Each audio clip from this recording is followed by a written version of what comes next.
Bom, pessoal, tudo bem?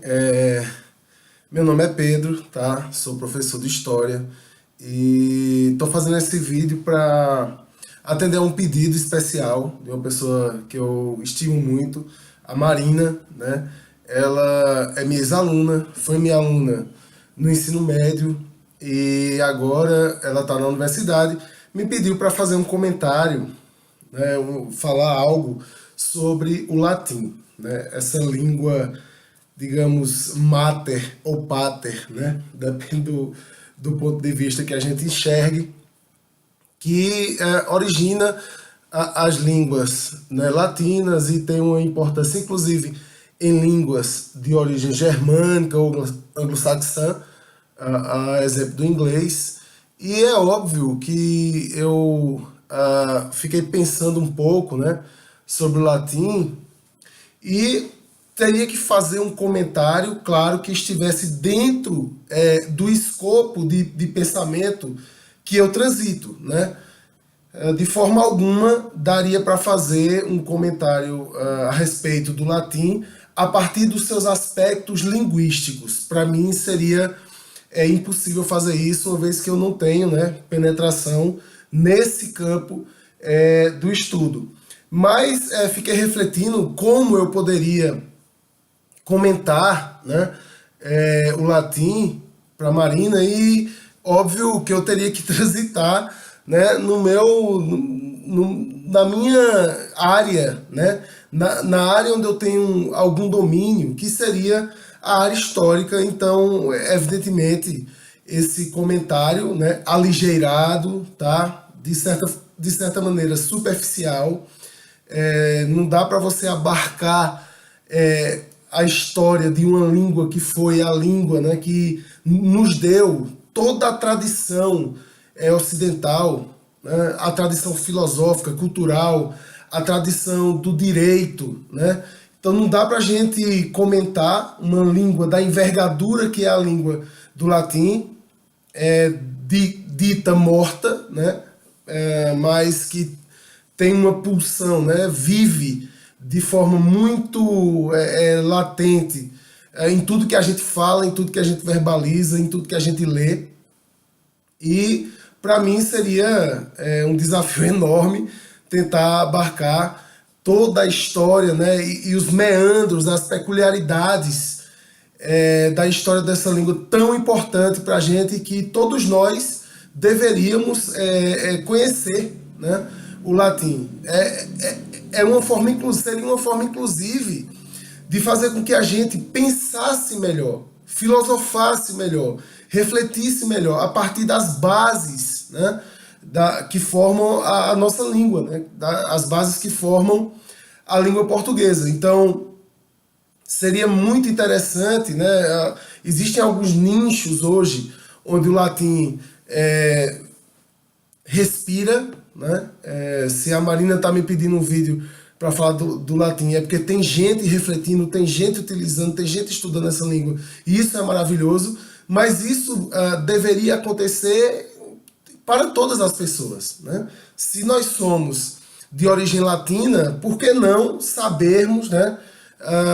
Se não na sua totalidade, ou na sua mais, digamos, profundidade, mas que a gente soubesse, tivesse noções de latim para nos ajudar, inclusive, a entender elementos da nossa cultura tão poderosos, como é o exemplo do cristianismo, né?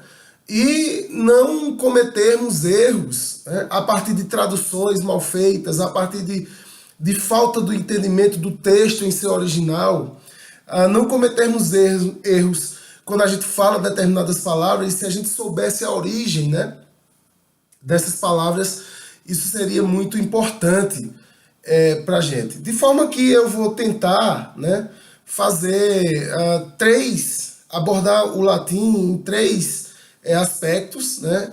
Um aspecto histórico, então vou tentar fazer algum comentário sobre a história do latim, como é que ele se preserva e como é que ele, né, deixa de ser utilizado.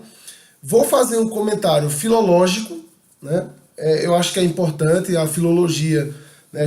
A busca da origem das palavras, a busca do sentido, né, das palavras, isso é importante também. E, por fim, eu vou fazer um comentário cultural, né, faço um comentário cultural a respeito do latim. E aí eu penso que, dentro de todos os meus limites, de antemão pedindo desculpas, né? E pedindo colaboração também, é um assunto que me interessa, tá?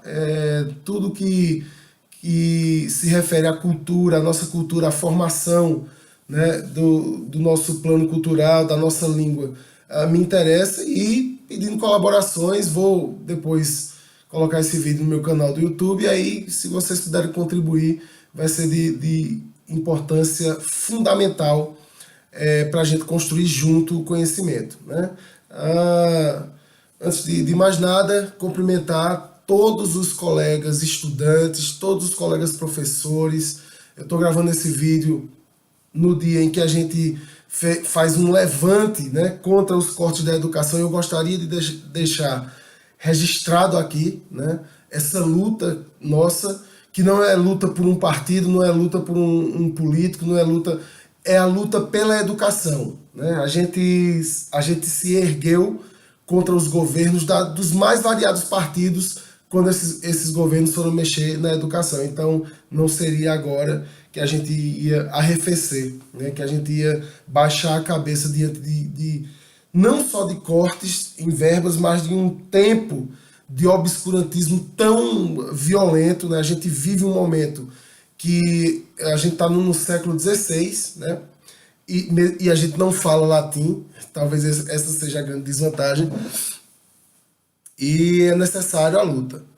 E em relação ao comentário histórico do latim, é muito interessante a gente notar, né, que o latim ele começa na Península Itálica, né, quando os primeiros povos, né, os latinos, os italiotas, os etruscos começam a povoar aquela península essa que vai dar depois origem a um dos maiores impérios do mundo, né, esse império que a gente conhece por Império Romano, e que vai tomar conta da Europa, né? E dentro desse contexto de domínio da Europa e domínio de um continente que depois vai legar a sua cultura, né, através de outros processos econômicos que não cabem aqui, né, a gente comentar, vai ter um domínio cultural sobre o mundo e sobretudo sobre o mundo ocidental, né? A gente percebe a capilaridade do latim, como é que ele se preserva, né? Então, ele passa a ser a língua oficial do maior império, né, até então conhecido sobre a Terra, que é o Império Romano. E isso é muito interessante, porque dentro desse aspecto histórico, nós vamos ter duas questões muito interessantes. O latim falado pelo povo, esse latim, ele fica em constante mutação, né? E isso eu acho, claro, é uma característica de qualquer língua, né? Quando ela está jogada no tecido social, ela tem essa característica de ser, né, reelaborada a cada dia, ela se transforma de acordo com o momento histórico, ela se transforma de acordo com as necessidades, né, sociais, econômicas, filosóficas que a sociedade apresenta. Então a língua, né, ela é viva, é um organismo, né, vivo e em movimento, né, ela não para de se modificar, mas historicamente falando, o latim ele tem uma característica de ter sido preservado por uma instituição que foi a igreja, né? Essa instituição fez com que o latim fosse atemporal, né? Porque ela preserva o latim dentro dela, e se há modificação dessa língua dentro da instituição igreja, creio eu que essas modificações na língua latina elas são mais lentas, né? Então, com o triunfo do cristianismo, através de Teodósio, através de Constantino, né, no Império Romano, o latim, que era a sua língua, né, eu não vou dizer se petrifica, mas ele se consolida, né, como a língua oficial de uma instituição muito sólida, né, que vai passar o final da Idade Antiga e toda a Idade Média sem promover modificações linguísticas importantes. Então, o latim ele se preserva, né, nesse âmbito da igreja e ele fica puro, se é que eu posso utilizar a palavra puro, e aí eu deixo a minha fala, né, completamente aberta às críticas, ok? Isso é saudável para a gente construir o conhecimento. E aí a Igreja Católica ela preserva o latim. Para vocês terem uma ideia, o latim ele vai deixar de ser uma língua, né, oficial em 1960, né? Uma língua utilizada em ritos, utilizada, né, nas mais diversas atividades da Igreja Católica no século XX, em 1960. Então, é muito tempo de preservação da língua latina. E aí a Igreja tem esse papel histórico, né? Eu diria que o Império Romano, né, e a Igreja Católica, eles vão preservar a língua latina. Interessante que, né, na parte oriental da Europa, o grego prevaleceu. E o grego, culturalmente falando, né, do ponto de vista da produção do conhecimento, ele era culturalmente superior ao latim, no sentido de que os próprios romanos absorviam muito da cultura grega. Mas o latim conseguiu se estabelecer na Europa ocidental e de lá partir, através de outros processos econômicos, para o mundo inteiro, né? Então, o latim ele se preserva, né, através dessas instituições e é levado através dos tempos, né, de forma muito sólida.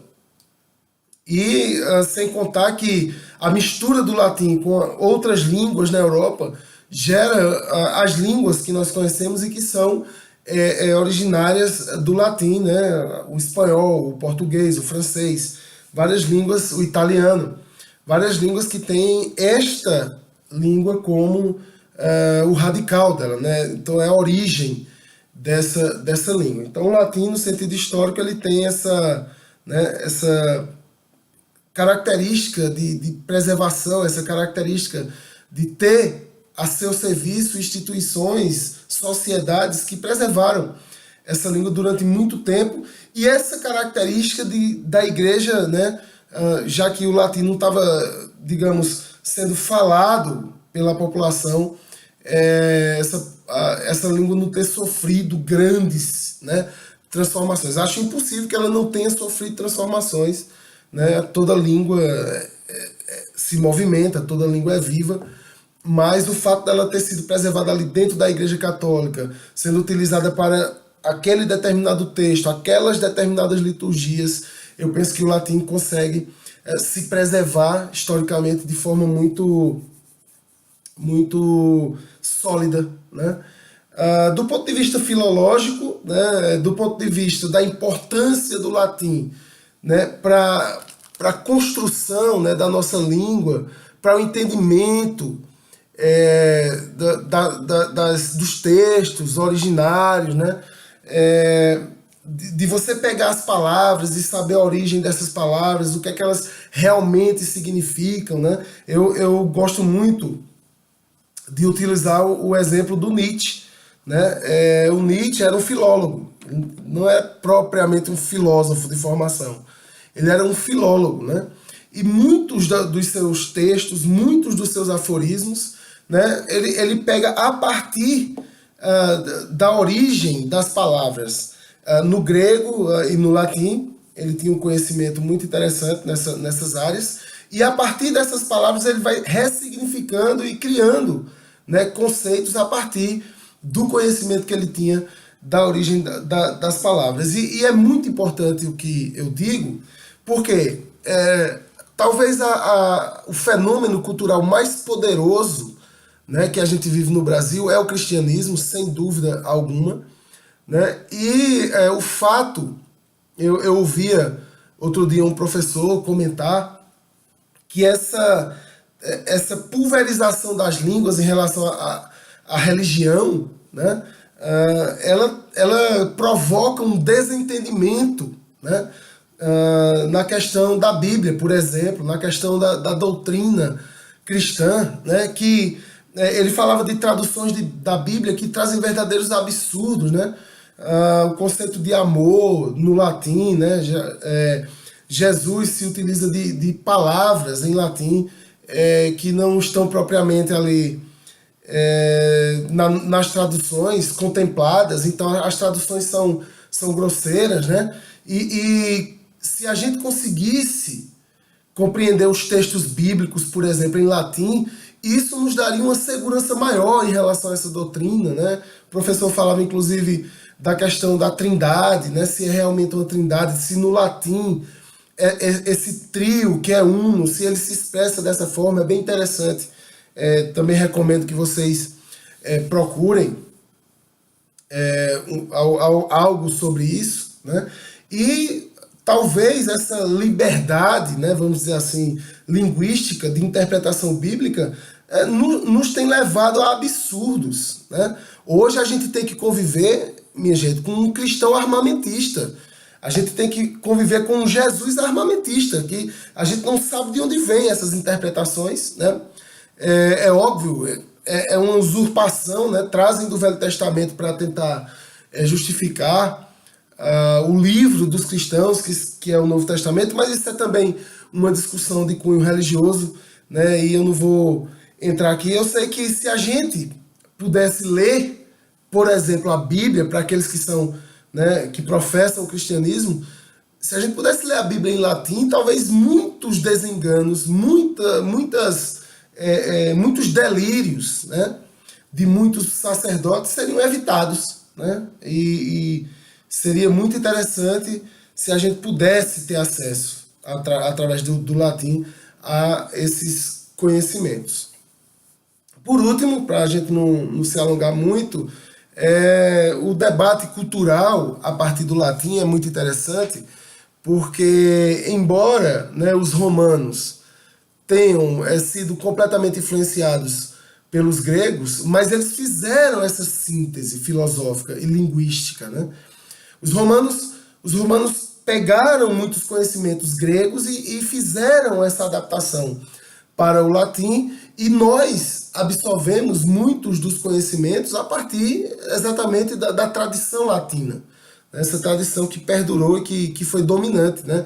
O que eu acho que torna o latim uma língua tão importante é exatamente quem a leva, né? Então, se os romanos, o povo mais poderoso ali naquele momento, levaram o latim consigo, ele se preserva pelo poder, né? Se depois, na Idade Média, a igreja, uma instituição hiperpoderosa, né, a Igreja Católica, ela pega o latim para ela e ela leva consigo o latim, então isso, através do poder, né, essa língua, ela perdura. E aí é interessante porque nós temos figuras, né, da cultura latina, o Cícero, um grande orador, né? Se a gente pegar, existe uma filosofia que vem da Grécia, né, que é o estoicismo, mas que ela é, digamos, ela é abraçada, né, pelos romanos. Os romanos pegam o estoicismo como uma filosofia de temperança, né, de busca de uma ataraxia, né, busca de uma paz de espírito. E aí nós vamos ter três grandes figuras, né, que é o Epicteto, o Sêneca e o Marco Aurélio, que eles vão se utilizar aí sim dessa tradição grega, mas numa visão latina, para passar para a gente muitos ensinamentos a respeito de como a gente deve se comportar, como a gente deve utilizar a razão, de como a gente deve adestrar o nosso espírito, né, para viver melhor. E são tradições filosóficas romanas, né, que perduraram durante séculos, porque aquela língua foi preservada. Assim como o direito romano, que é base do direito, né, que nós utilizamos, e aí não se espantar com a linguagem que os juristas utilizam, né, sempre recorrendo ao latim, sempre recorrendo a expressões do latim para se expressarem entre si, né, já que nós, mortais, não temos acesso, né, a muito do linguajar jurídico. E essa língua ela é muito importante porque ela preserva para a gente muitos desses aspectos. Queria eu, né, uma educação integral, de forma omnilateral, que formasse um ser humano completo, né, tivesse entre suas disciplinas a disciplina do latim, né, para que os jovens tivessem acesso a uma cultura refinadíssima, profunda, antiga, né, e que não e por ser antiga não deixa também de ser atual, que é toda a cultura que foi construída baseada no latim. Marina, eu espero que eu não faça você passar vergonha aí, tá? Com esses comentários. Eu também fico aberto a críticas, né? Corrijam-me, critiquem, contribuam. É assim que a gente constrói o conhecimento nesse país. E aí esse país necessita muito, né? Que a gente dê as mãos para construir conhecimento. Só assim a gente vai burlar esse obscurantismo, esse medievalismo absurdo que a gente vive nos dias de hoje. Um abraço e espero ter contribuído. Tudo de bom aí para vocês.